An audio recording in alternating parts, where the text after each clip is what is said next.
The head of that union that represents Metro police officers calls the consistent, almost nightly violence in our community beyond shocking. What's being done to stop it and what more should be done? RTV6's Katie Hines asked public safety leaders who's accountable for preventing the violence. Katie.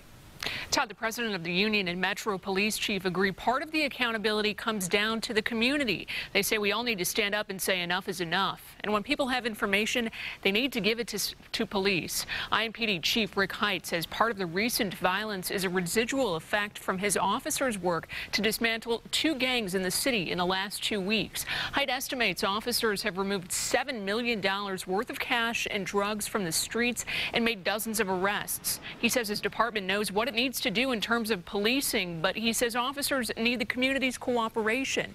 Both he and FOP Lodge 86 President Rick Snyder echoed what they call a big problem. They say criminals are confident they won't be caught.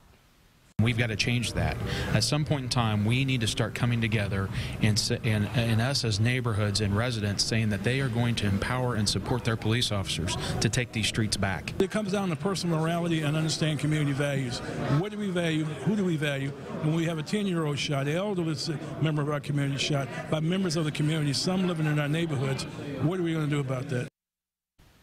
We talked about the union president and police chief about the forthcoming change in leadership in the mayor's office. Hear their take on what the change could mean for safety and their roles in the transition coming up tonight at 7. Katie Hines, RTV6.